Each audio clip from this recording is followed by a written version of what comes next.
Let's talk about perhaps the most controversial aspect of your government's record in office so far, at least in the eyes of the international community. Yes. President Duterte's so-called drug war between 3, 4, 5, 6, 7,000 dead, depending on which figures, which study you look at, including many innocent children. Senior police officers admitting to executing suspects, planting evidence at crime scenes.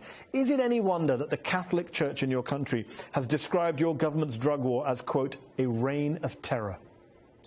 Well, if you won't believe the Filipinos and won't believe Philippine surveys, let's believe American surveys. The PEW, the Pew, they just came out with a survey that 78% of Filipinos support the crusade against crime, corruption, and drugs. 68% believe that the drug war is actually working. Okay, why? Is it because we believe in human rights violations? Does we believe in killing people? No. The perception that was thrown to the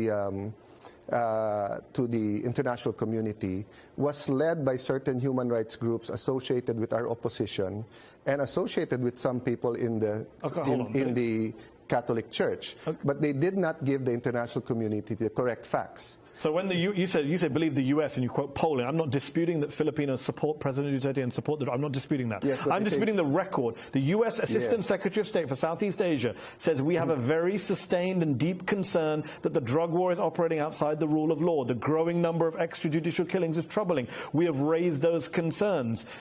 The U.S. State Department, the Catholic Church, they're all just biased against the Philippines? Yes, because the point is, Filipinos will not support human rights violations. We're a very spiritual people. Whether Muslim or Christian, Filipinos believe in the dignity of life. If I ask you, Madi, how many extrajudicial killings in the Philippines in 2013 or 2012 or 2011? The minimum was 11,500. The maximum was 16,000. Okay. Every year, 11 to 16,000. So let me just be clear for the record. Let me just be clear. You, as the foreign minister of this government, your position is that a few years ago, under the last government, there were 11,000 deaths. But this year, don't believe any of the numbers about deaths. That's very convenient, isn't it? That's not. Everyone died on the last government. Nobody died under your government. Even the human rights groups, the U.S. State Department, the Catholic Church have all attacked you for your record. That's not at all the point. The point is... other people did bad things. No, the past administration changed the definition. Okay.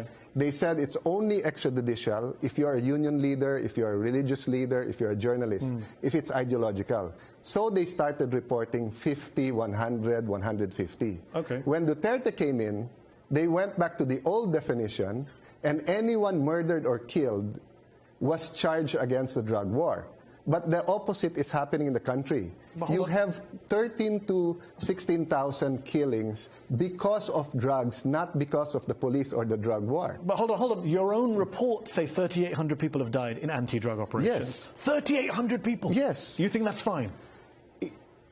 Killed by who? Police officers? By police who've admitted that many of those killings were false killings? No, that they were dressed up? That's absolutely not true. Filipino police have not admitted that? Absolutely true. Yes. Filipino police officers have not admitted to any false killings? Absolutely. There are a couple who we caught. So they have admitted? No, they have not admitted because they're guilty. Okay. No guilty guy would admit. There are a couple of policemen who were caught murdering and they're being charged by murder. So every single one of the 3,500 people who was killed was a drug dealer? Yes. How do we know that? You didn't try them, you didn't prosecute them, you didn't charge them, you shot them on sight. That's not a democratic way of solving crime, is it? You're absolutely saying it as if you're not on the ground. Come and look. So if I pull a gun on you here right now and you shoot me, it's your fault? Hold on. My fault? That's not what I asked. I said 3,500 people have been killed by the police. 3,500 people. Are they all criminal drug dealers? How do we know that? Because none of them were tried. Normally you arrest someone and put them on trial. The Philippines are just killing people left, right, and So you center. mean in the U.S. or even in any country your show is shown, if someone pulls a gun on the police, they have to bring them to court first before they fire back? The police are doing what they can. Can we trust the Philippine police? Yes. The president doesn't trust them. We don't, Filipinos... Your president doesn't trust your police, you know that, right? They don't trust the rogue police. No, that's not what he said. Listen, President Duterte said, you policemen are the most corrupt. You are corrupt to the core. It's in your system. That doesn't sound like rogue. It's in your system. Last time I checked, hyperbole and figures of speech are allowed. 40% of the police in the Philippines are corrupt, he says. Is that true or false? That's his estimation. The chief of police estimation is 2%. So who's right, the president or the chief of police? I can't believe you're throwing your boss under the bus. I'm not throwing him under the bus. What I'm is the saying president correct is that 40% of the Philippine police, it's a simple yes or no answer. Is he correct, in your view, that the Philippine police are 40% of them are corrupt? when you make an estimation, Is it a correct estimation? you do not know. Is it a correct estimation? That is his Maybe it's 30 or estimation. 50. That's not the point. The point is he's trying to clean up the police, and he admits Okay, so he's that trying to there clean. is a problem. Fine, so there's a problem. He's trying to clean up. It may be 40%, it may be a little bit less than 40%. Yes. But those same police have killed 3,500 people, and you're now saying we should trust those police? No, that your we're president not saying we doesn't should trust them. We said we should follow the law, which is presumption of regularity, but investigate. How many investigations have there been into the 3,500 killings? 3,500. There have been 3,500 Every single killings. one of them are being investigated. Most independent observers have said there have not been investigations of all of those killings. That's not true. Independent investigators have seen the progress. It is the ideological and the biased human rights groups. They said there are 3,000 cases. They pick out 28 cases. No scientific method of picking out 28. They only interviewed the families of the death of the alleged pushers. They did not interview anyone from the government. So is that fair to you? And then they came up with their findings, generalizing the 3,000 from the 28 without interviewing the other side. And then what did their report say?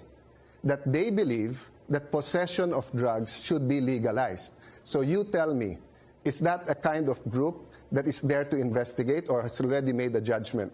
For them, any country that does not legalize the possession of drugs is not handling the drug case properly. We've invited them to investigate. Now, let me tell you where the confusion comes in. Western countries use heroin, marijuana, and also cocaine. None of these drugs is associated with violence and paranoia to the users. It's the drug sellers who fight it out.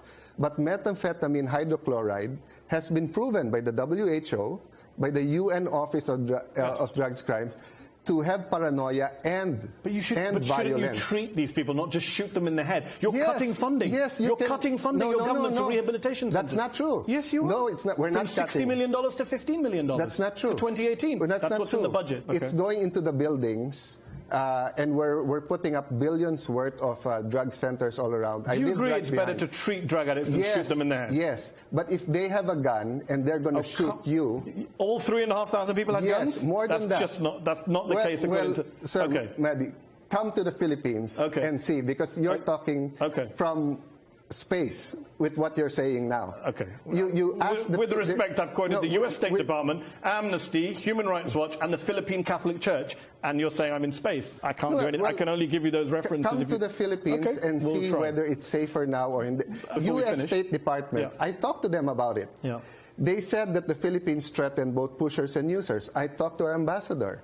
And it's a wrong translation. Okay, wrong translation. On the subject of wrong... The president was speaking in Filipino. On the subject of wrong translations, as foreign minister, is it hard for you to do your job and travel around the world? Let me finish the question. When you have a president who says stuff like, who jokes about raping a woman, who calls the Pope the son of a prostitute, who calls the US ambassador the gay son of a prostitute, that must be hard for you to be the face of a Philippine government where the president says these outrageous, offensive things. Not at all. Filipinos are prouder now than ever because all the things you said was being said by Western media, which the president did not say.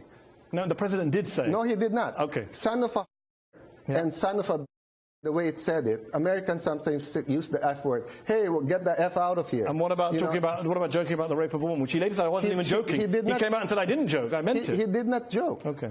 No, he was talking about what happened in the 80s and what he said and what the context of it.